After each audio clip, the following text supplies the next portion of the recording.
Goeiemôre, Dok Matt wat praat.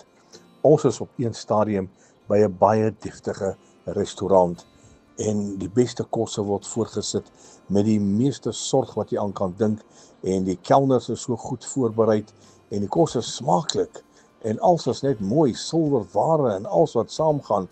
En toe op een stadium terwyl ons besig is om te smil in hierdie kos, toe kom die chef uit die kombuis uit.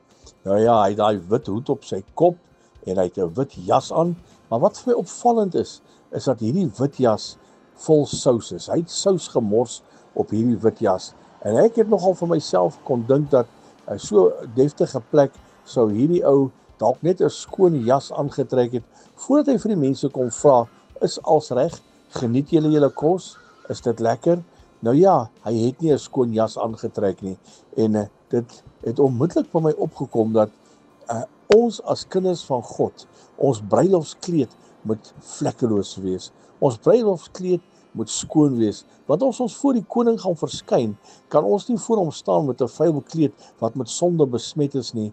My liewe vriend, maak seker jou bruilofskleed is skoon, maak seker jy is wit gewas in die bloed van die lam, maak seker as jy voor die koning van konings staan, dat hy nie vir jou gaan sê, gaan weg van my af, jou vervloekte, ek het jou nooit geken nie, maar dat ons eerder voor hom sal staan met 'n kleed wat vlekkeloos is, skoon is voor hom.